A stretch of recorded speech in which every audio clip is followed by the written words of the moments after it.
ఆలోచన చేసి మా మహబూబ్నగర్ జిల్లా నుంచి కుర్మ యాదవ్ సోదరులు ఎక్కువ మంది ఉన్నారు, వాళ్ళ ప్రాతినిధ్యం ఉండాలని నడిగడ్డ గద్వాలు కోటలో సరిత తిరుపతయ్యను ఒక కుర్మ యాదవ్ బిడ్డను నేను ఎమ్మెల్యేగా టికెట్ ఇచ్చి గెలిపించడానికి ప్రయత్నం చేస్తే గద్వాల కోటలో కుట్ర చేసి కుతంత్రాలు అన్నీ బీఆర్ఎస్ అయిపోయింది.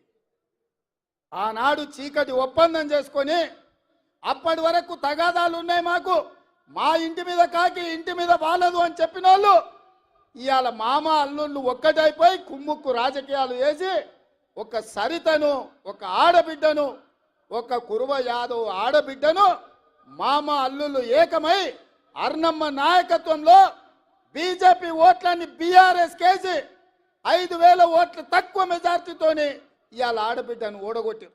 నిజంగానే సరితమ్మ గెలిచినుంటే ఇవాళ మంత్రివర్గంలో మంత్రి అయ్యేది యాదవ్ సోదరులారా. కేసీఆర్ మంత్రివర్గంలో మహిళలకు స్థానం లేకుండే, మన మంత్రివర్గంలో సీతక్క ఒక ఆదివాసి బిడ్డకు, కొండా సురేఖ ఒక బలహీన వర్గాల బిడ్డకి ఇచ్చినాం. సరితమ్మ గెలిచినుంటే ఇవాళ మన మంత్రివర్గంలో మంత్రి అయ్యి ఉండేది.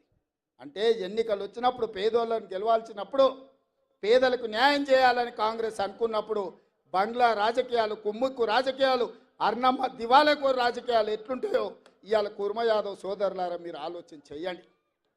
అందుకే ఇక్కడ అన్యాయం జరిగిందని అనిల్ కుమార్ యాదవ్ను హేమీలు ఉద్దండులు యోధులు ఉన్న వాళ్ళని కాదని రాజ్యసభలో మీ యాదవ్ బిడ్డ